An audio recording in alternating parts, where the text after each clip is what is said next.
नमस्कार। मैं doctor Narendra Kumar, drawing and painting से। आज हम चर्चा करेंगे एस्थेटिक या सौंदर्य शास्त्र पे।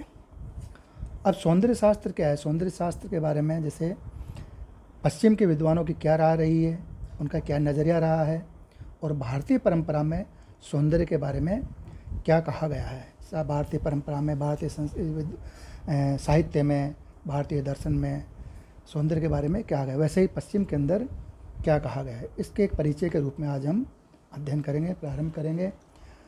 तो सबसे पहले जैसे सौंदर्य शास्त्र का एक परिचय, क्या परिचय रहा? एस्थेटिक। अब सौंदर्य का जो है शब्द है, इसको इंग्लिश में बोलते हैं एस्थेटिक और हिंदी में सौंदर्य। अब यह एस्थेटिक शब्द यूनानी भाषा से लिया गया है, जिसका मूल रूप एटोनिकोस है। यही यूनानी शब्द बाद में एस्थेसिस हुआ, जिसका अर्थ है इंद्रिय सुख, इंद्रिय सुख की चेतना। इसी एस्थेसिस शब्द से एस्थेटिक शब्द बना। हिंदी भाषा में इसे सौंदर्य शास्त्र या नंदन शास्त्र के रूप में जाना जाता है।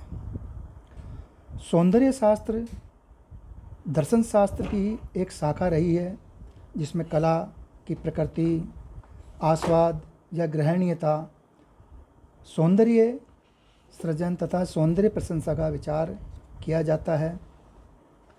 पाश्चात्य साहित्य में एस्थेटिक शब्द प्रथम बार 1750 ईस्वी में दार्शनिक अलेक्जेंडर बामगार्टन द्वारा अपनी पुस्तक एस्थेटिका के प्रथम अनुच्छेद में इंद्रिय संवेदनाओं का विज्ञान कहकर परिभाषित किया। बाद में इस शब्द का बहुवचन रूप एस्थेटिक्स बहुत बाद में प्रचलित हुआ, जिसका विकास क्रम से इस प्रकार हुआ। सर्वप्रथम बामगार्टन ने इसका प्रयोग संवेदनशील इंद्रिय बोध का शास्त्र के रूप में किया। इसके पश्चात हीगल ने इसका प्रयोग ललित कलाओं के दर्शन के अर्थ में किया। तत्पश्चात इसका सामान्य प्रयोग काव्य अथवा प्रकृति का सौंदर्य के विश्लेषणात्मक निरूपण के अर्थ में होने लगा। बाद में एस्थेटिक्स का शाब्दिक अर्थ है, या जिसको एस्थेटिक्स का शाब्दिक अर्थ क्या है, या इसके इंद्रिय प्रत्यक्षों का ज्ञान के माध्यम से किया गया अध्ययन। बाद में एस्थेटिक्स या सौंदर्य शास्त्र, एस्थेटिक्स या सौंदर्य शास्त्र उस शास्त्र को कहा जाने लगा जो इंद्रिय बोध से प्राप्त सौंदर्य अनुभूति के आत्मिक आनंद का विश्लेषण करता है। प्रारंभ में सौंदर्य शास्त्र, जैसा मैंने बताया पहले पर चर्चा करी कि शुरुआत में सौंदर्य शास्त्र दर्शन शास्त्र का एक अंग माना जाता था। इसे तत्व दर्शन, आचार शास्त्र तथा मनोविज्ञान ने प्रभावित किया, जिससे इसका स्वरूप विकसित होता गया।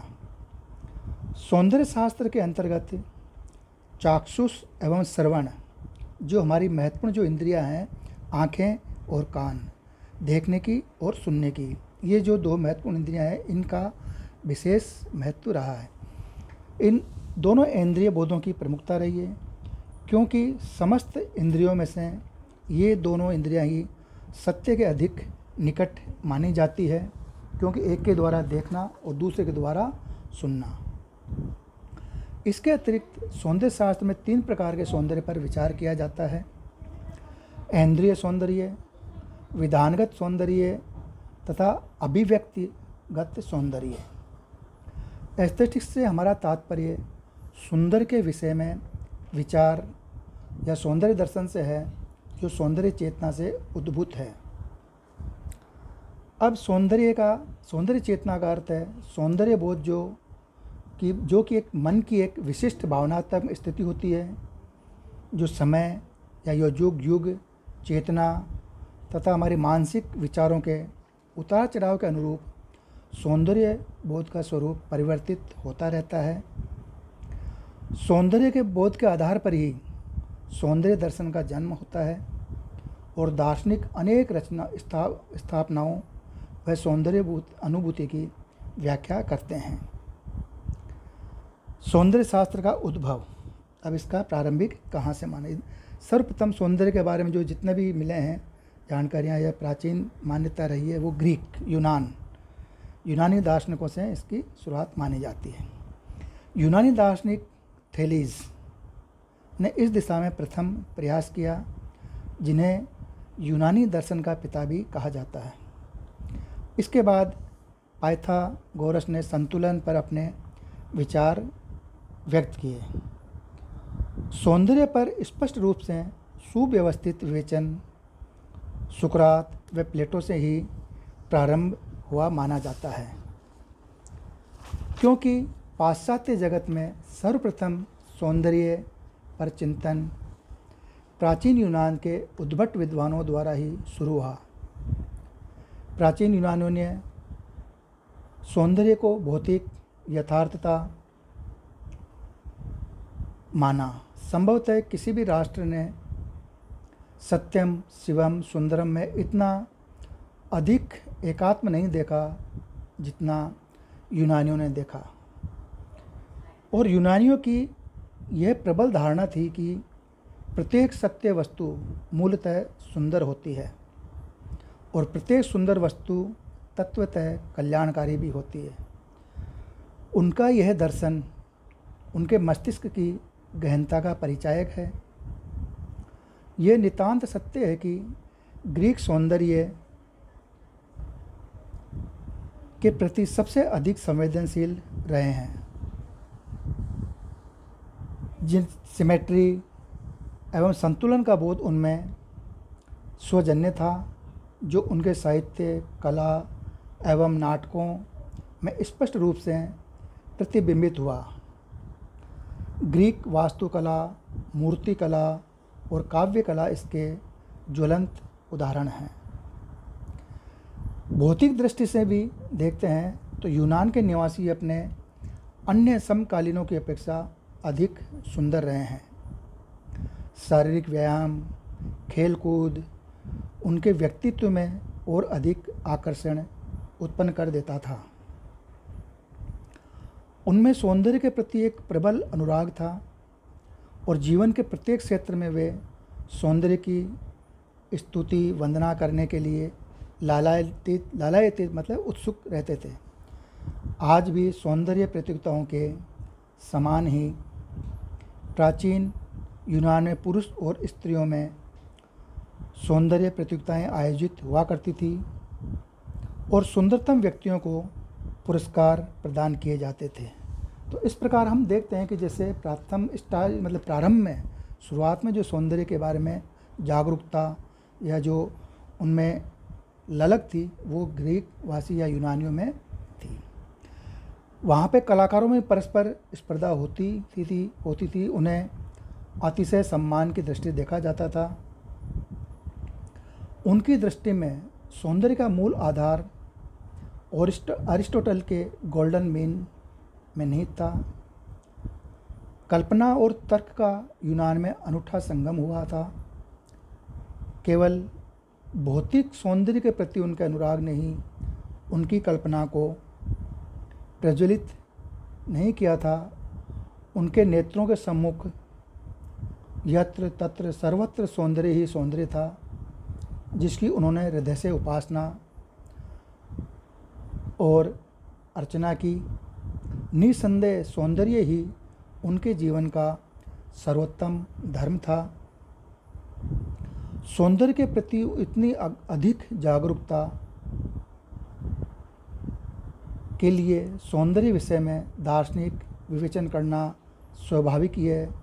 संसार में यूनानी सौंदर्य विवेचन करने में अग्रणी रहे हैं। उन्होंने ही सौंदर्य सिद्धांतों को प्रतिपादित किया था। उनके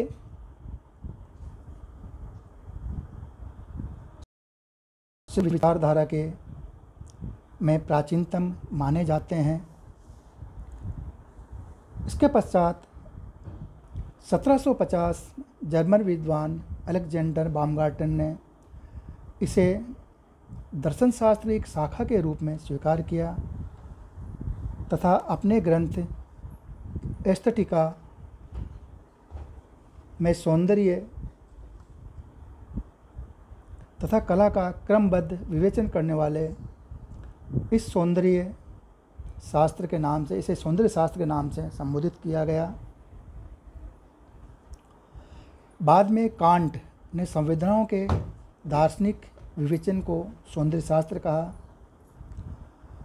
और समस्त कलाओं में निहित सामान्य आधारभूत तत्वों के दर्शन के रूप में सौंदर्य शास्त्र के अर्थ निर्धारण का समर्थ प्रयास जर्मन विद्वान हीगल ने किया। इन्होंने अपने ग्रंथ the philosophy of fine art में कहा कि सौंदर्य शास्त्र का संबंध सौंदर्य के संपूर्ण क्षेत्र से माना जाता है। इसके पश्चात क्रोचे ने सौंदर्य शास्त्र को स्वतंत्र एवं स्वतः संपूर्ण विचार प्रणाली के रूप में प्रतिष्ठित किया। उन्होंने एस्थेटिक्स को अभिव्यक्ति की पुनः प्रत्याक्षात्मक तथा कल्पनात्मक क्रियाओं का विज्ञान माना। इनके मतानुसार सौंदर्य शास्त्र का विषय मानव की कल्पना पुनः प्रत्यक्ष तथा अभिव्यक्ति से संबंधित है।